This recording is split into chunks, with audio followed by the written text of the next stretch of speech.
श्री स्वामी समर्थ. 16 मे शनिवारी आहे शनी अमावस्या आणि त्याच दिवशी आलेली आहे शनी जयंती. असा दुर्मिळ योग तब्बल 13 वर्षानंतर जुळून आला आहे. हा दिवस साधा सुद्धा नाही. या एका दिवशी केलेले साधे उपाय सुद्धा आयुष्यातील सर्व प्रकारचे अडथळे कमी करतात, घरातील नकारात्मकता दूर करतात आणि पितृदोष, नजरबाधा, शनी दोषामुळे येणारे त्रास पूर्णपणे नाहीसे होतात. विशेष म्हणजे आज मी तुम्हाला जो उपाय सांगणार आहे तो जर तुम्ही पूर्ण श्रद्धेने केलात तर तुमच्या मागचा पितृदोष कायमचा दूर होईल, हे मी खात्रीने सांगते. हा उपाय श्रद्धेने केल्यावर घरातील सततचे वाद, पैशांची अडचण, व्यवसाय व नोकरीतील अडथळे, मुलांची प्रगती न होणे अशा अनेक गोष्टींमध्ये बदल जाणवतो. ही माहिती तुम्हाला कुठेही मिळणार नाही, त्यामुळे हा व्हिडिओ शेवटपर्यंत नक्की पहा. नमस्कार प्रिय बंधू भगिनींनो, तुमचा येणारा प्रत्येक दिवस सुखात, ऐश्वर्यात आणि निरोगी जाव अशी मी स्वामींच्या पवित्र चरणी मनापासून प्रार्थना करते. 16 मेला आलेली ही शनी अमावस्या आणि शनी जयंती खूप खास मानली जाते, कारण अमावस्या आणि शनी जयंती हे दोन्ही शनिवारी एकत्र येणं हे स्वतःमध्ये खूप मोठा योग मानला जातो. त्यातच शनी जयंती असल्यामुळे या दिवसाचं महत्त्व अनेक पटीने वाढतं. अनेक लोक या दिवशी शनिदेवांची पूजा, दानधर्म, पितरांसाठी तर्पण आणि विविध उपाय करत असतात, कारण या दिवशी केलेल्या सेवेला विशेष फळ मिळतं असं मानलं जातं. बऱ्याच लोकांच्या आयुष्यात एक ना एक समस्या सतत सुरू असते. काहींच्या घरात विनाकारण भांडणं होतात, काहींच्या घरात पैसा टिकत नाही, काही लोक खूप मेहनत करतात पण यश मिळत नाही, काही मुलं अभ्यासात लक्ष देत नाहीत, काहींची लग्न जुळत नाहीत, काही लोकांच्या व्यवसायात सतत नुकसान होत राहतं आणि अनेक वेळा एवढं सगळं करूनही अडचणी कमी होत नाहीत. अशा वेळी लोक म्हणतात नशीब साथ देत नाही, पण काही वेळा यामागे शनिदोष किंवा पितृदोष सुद्धा कारणीभूत असतो आणि म्हणूनच या दिवशी काही विशेष गोष्टी केल्या जातात. विशेष करून कावळ्याला अन्न देण्याला खूप महत्त्व आहे, कारण कावळा हा पितरांशी संबंधित मानला जातो. अमावस्येच्या दिवशी पितरांचे स्मरण करून त्यांना अन्न अर्पण केल्याने त्यांचे आशीर्वाद मिळतात असं मानलं जातं. अनेक लोक हा उपाय वर्षानुवर्ष करत आलेले आहेत. ही माहिती तुम्हाला कुठेही सहज मिळणार नाही. तुम्ही कधी लक्ष दिला आहे का? काही घरात सगळं असूनही शांती नसते. पैसा असतो पण आनंद नसतो, मुलं असतात पण ऐकत नाहीत, घरात सतत तणाव असतो, काही ना काही कारणाने खर्च वाढत जातो आणि मग माणूस मानसिकरित्या खूप थकून जातो.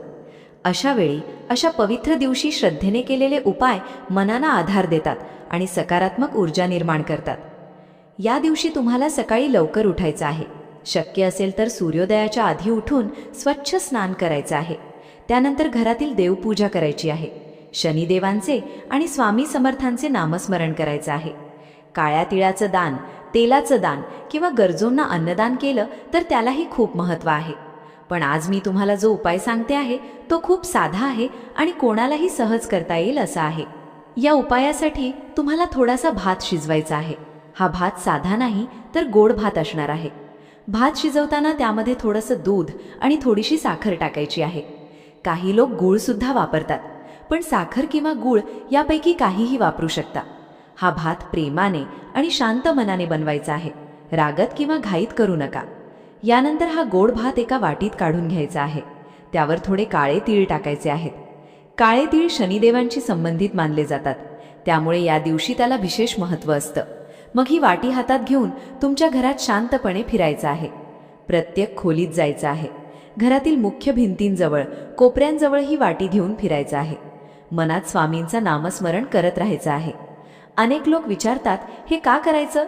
कारण असं मानलं जातं की घरातील नकारात्मकता, वाईट ऊर्जा आणि पितृदोषामुळे निर्माण झालेले अडथळे कमी करण्यासाठी हा उपाय उपयोगी ठरतो. विशेष करून अमावस्येच्या दिवशी हा उपाय केल्याने त्याचं महत्त्व वाढतं. यानंतर मुख्य दरवाजाजवळ उभं राहायचं आहे. त्या भाताची वाटी घराच्या मुख्य प्रवेशद्वारावरून वरून खाली अशा 7 वेळा उतरवायची आहे, अगदी शांतपणे आणि श्रद्धेने. त्यानंतर घराबाहेर जाऊन हा भात कावळ्याला ठेवायचा आहे. कावळा लगेच आला नाही तरी चिंता करू नका, काही वेळ तिथेच ठेवू शकता. टेरेसवर, अंगणात किंवा घरासमोर जिथे कावळे येतात तिथे ठेवू शकता. अनेक लोक हा उपाय श्रद्धेने करतात. विशेष म्हणजे हा उपाय करण्यासाठी मोठा खर्चही लागत नाही, पण योग्य वेळ आणि योग्य पद्धत खूप महत्त्वाची आहे. जेव्हा कावळा तो भात खातो तेव्हा अनेक लोक याला शुभ संकेत मानतात, कारण आपल्या हिंदू धर्मामध्ये कावळ्याला पितरांचे प्रतीक मानलं गेलं आहे. त्यामुळे अमावस्येच्या दिवशी कावळ्याला अन्न देणं म्हणजे आपल्या पूर्वजांचं स्मरण करणं असं मानलं जातं. आणि विशेष म्हणजे यावेळी आलेली शनी अमावस्या आणि शनी जयंती एकत्र असल्यामुळे या उपायाचं महत्त्व आणखी वाढतं. अनेक लोकांना एक प्रश्न पडतो, आमच्या घरात तर सगळीच जिवंत आहेत, मग पितृदोष कसा असू शकतो? पण पहा, पितृदोष हा फक्त आईवडील नसल्यावरच लागतो असं नाही. आपल्या आधीच्या अनेक पिढ्यांशी त्याचा संबंध असतो. काही वेळा पूर्वजांच्या अपूर्ण इच्छा, काही चुका किंवा त्यांचं योग्य स्मरण न होणं यामुळे घरात काही अडचणी निर्माण होतात असं मानलं जातं. त्यामुळे अमावस्येच्या दिवशी पितरांचं स्मरण करणं खूप महत्त्वाचं मानलं गेलं आहे. तुम्ही स्वतः पाहिलं असेल, काही लोक खूप कष्ट करतात, दिवस रात्र मेहनत करतात, पण तरीही पैसा टिकत नाही. घरात सतत औषधोपचार सुरू असतात, एखादं काम पूर्ण होत नाही. घरात छोट्या छोट्या गोष्टींवरून वाद होतात, मुलं आईवडिलांचा ऐकत नाहीत, लग्न जमायला उशीर होतो, काही लोकांना नोकरी मिळत नाही, काहींच्या व्यवसायात अचानक नुकसान होतं आणि अनेक वेळा या सगळ्याचं कारण समजत नाही. अशा वेळी लोक वेगवेगळे उपाय करतात, मोठ्या पूजा करतात, पण मनाला शांती मिळत नाही. म्हणूनच असे छोटे पण श्रद्धेने केलेले उपाय खूप महत्त्वाचे मानले जातात, कारण उपायामागची भावना महत्त्वाची असते, श्रद्धा महत्त्वाची असते. या दिवशी आणखी एक गोष्ट लक्षात ठेवा, शक्य असेल तर कोणालाही दुखवू नका, घरात भांडण करू नका, अपशब्द वापरू नका. विशेष करून शनिवारी आलेली अमावस्या असल्यामुळे शांत राहणं, संयम ठेवणं खूप महत्त्वाचं आहे. शनिदेव कर्माचे देव मानले जातात, त्यामुळे या दिवशी केलेलं चांगलं किंवा वाईट कर्म माणसाच्या आयुष्यावर परिणाम करतं असं मानलं जातं. या दिवशी काळ्या कुत्र्याला भाकरी देणं, गरिबांना अन्नदान करणं, वृद्ध व्यक्तींचा आदर करणं, मंदिरात तेलाचं दान करणं या गोष्टीसुद्धा शुभ मानल्या जातात. पण एक गोष्ट नेहमी लक्षात ठेवा, कोणताही उपाय हा मनापासून आणि श्रद्धेने केला तरच त्याचं महत्त्व असतं. फक्त भीतीपोटी किंवा लोभाने केलेल्या गोष्टींचा उपयोग होत नाही.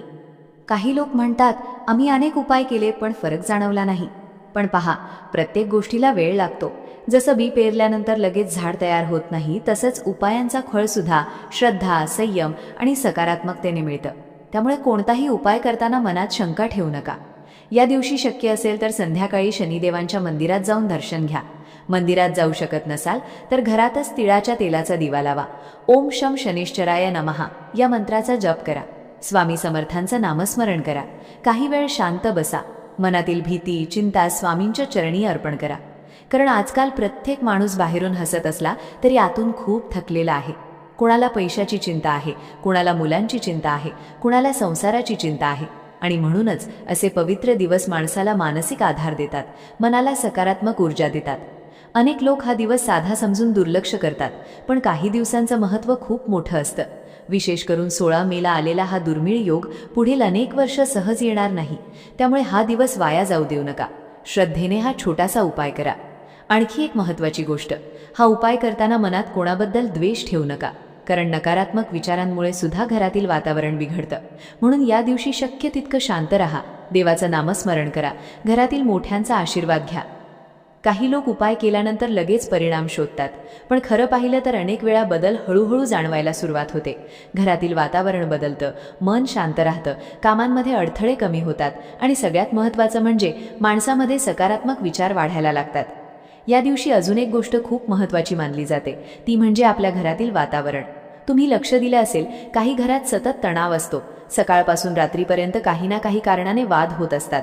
एखादी छोटी गोष्टसुद्धा मोठ्या भांडणात बदलते आणि मग हळूहळू घरातील आनंद कमी व्हायला लागतो. अशा वेळी लोक म्हणतात, घरावर कोणाची तरी वाईट नजर आहे का? पण प्रत्येक वेळी तसं असतंच असं नाही. काही वेळा घरातील नकारात्मक ऊर्जा, सततचा राग, ताणतणाव आणि पितरांची नाराजी यामुळे सुद्धा असं वातावरण तयार होतं असं मानलं जातं.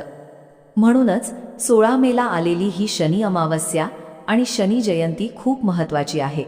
या दिवशी घरातील वातावरण शांत ठेवणं खूप गरजेचं आहे.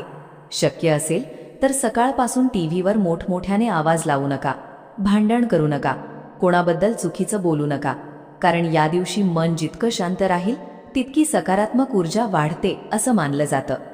अनेक लोकांना शनिदेवांचं नाव ऐकल्यावर भीती वाटते. शनीची 7.5 आहे, शनीची दशा चालू आहे असं ऐकलं की लोक घाबरतात. पण खरं पाहिलं तर शनिदेव हे न्यायाचे देव मानले जातात. माणसाच्या कर्मानुसार फळ देण्याचं काम ते करतात असं सांगितलं जातं. म्हणूनच या दिवशी खोटं बोलणं, कोणाला फसवणं, गरिबांचा अपमान करणं, प्राण्यांना त्रास देणं या गोष्टी टाळायला सांगितल्या जातात. या दिवशी तुम्ही एखाद्या गरजू व्यक्तीला मदत केली, एखाद्याला अन्न दिलं, वृद्ध माणसाचा आदर केला तर त्यालाही खूप महत्त्व दिलं जातं. काही लोक शनिदेवांच्या नावाने काळे तीळ, काळं वस्त्र, उडीद डाळ किंवा तेल दान करतात. पण दान करताना अहंकार नसावा, मी इतकं केलं हा विचार नसावा. मनापासून केलेली छोटी मदतसुद्धा मोठी मानली जाते. आणखी एक गोष्ट लक्षात ठेवा, या दिवशी घरात स्वच्छता ठेवणं खूप महत्त्वाचं आहे. घराचा मुख्य दरवाजा, देवघर, स्वयंपाकघर हे भाग स्वच्छ ठेवा. कारण जिथे स्वच्छता आणि सकारात्मकता असते तिथेच चांगली ऊर्जा टिकते असं मानलं जातं.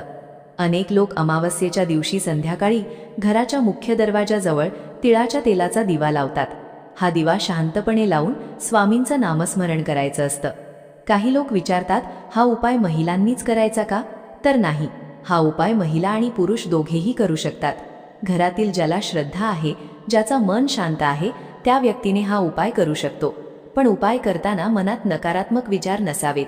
सतत राग, चिडचिड किंवा संशय घेऊन उपाय करू नका. या दिवशी शक्य असेल तर काळ्या मुंग्यांना साखर टाकणं सुद्धा शुभ मानलं जातं. काही लोक पिंपळाच्या झाडाला पाणी घालतात, काही लोक शनी मंदिरात जाऊन तेल अर्पण करतात. पण लक्षात ठेवा, कोणताही उपाय हा आपल्या श्रद्धेचा भाग असतो. त्यामुळे दुसऱ्यांना घाबरवण्यासाठी किंवा चुकीच्या भीती पसरवण्यासाठी अशा गोष्टी वापरू नका. आजकाल सोशल मीडियावर अनेक प्रकारच्या गोष्टी सांगितल्या जातात. हे केलं नाही तर नुकसान होईल, तो उपाय नाही केला तर संकट येईल, अशा प्रकारची भीती निर्माण केली जाते. पण देव आणि श्रद्धा ही भीतीसाठी नसते. श्रद्धा माणसाला आधार देण्यासाठी असते, मनाला शक्ती देण्यासाठी असते. आणि म्हणूनच हा उपाय सुद्धा शांत मनाने आणि विश्वासाने करायचा आहे. तुम्ही स्वतः विचार करा, जेव्हा माणूस मनापासून प्रार्थना करतो, देवाचं नाम घेतो, घरातील लोकांशी प्रेमाने वागतो, गरजूंना मदत करतो, तेव्हा त्याच्या आयुष्यात सकारात्मक बदल यायला सुरुवात होतेच. त्यामुळे फक्त उपाय करून थांबू नका. तुमचं वागणं, बोलणं, विचारसुद्धा चांगले ठेवा. या दिवशी शक्य असेल तर काही वेळ एकांतात बसा, मोबाईल बाजूला ठेवा, मन शांत करा, स्वामी समर्थांचं नाम घ्या. कारण अनेक वेळा बाहेरच्या अडचणींपेक्षा माणूस स्वतःच्या विचारांनी जास्त ग्रासलेला असतो. सततची चिंता, भीती, काळजी यामुळे मन थकून जातं. आणि जेव्हा मन थकतं तेव्हा प्रत्येक गोष्ट कठीण वाटायला लागते. म्हणून या पवित्र दिवशी देवाजवळ फक्त एकच प्रार्थना करा की माझ्या घरात सुख, शांती आणि समाधान राहू दे. कारण पैसा पुन्हा मिळू शकतो, वस्तू पुन्हा मिळू शकतात, पण घरातील शांतता गेली तर सगळंच हरवल्यासारखं वाटतं. विशेष म्हणजे यावेळी आलेली शनी अमावस्या आणि शनी जयंती हा योग खूप दुर्मिळ मानला जात आहे. त्यामुळे या दिवशी श्रद्धेने केलेली प्रार्थना, दान आणि उपाय याला खूप महत्त्व आहे. अनेक लोक या दिवसाची आतुरतेने वाट पाहतात आणि पूर्ण श्रद्धेने सेवा करतात. ही माहिती तुम्हाला कुठेही सहज मिळणार नाही. त्यामुळे 16 मेचा हा दिवस साधा समजून दुर्लक्ष करू नका. श्रद्धेने हा उपाय करा आणि स्वामींवर विश्वास ठेवा. बाकी सर्व त्यांच्या इच्छेवर सोडा. व्हिडिओ आवडला असेल तर लाईक करा. आपल्या मित्रपरिवारासोबत जास्तीत जास्त शेअर करा. चॅनलवर नवीन असाल तर सबस्क्राईब करून बेल आयकन दाबायला विसरू नका. आणि कमेंटमध्ये श्री स्वामी समर्थ नक्की लिहा. श्री स्वामी समर्थ.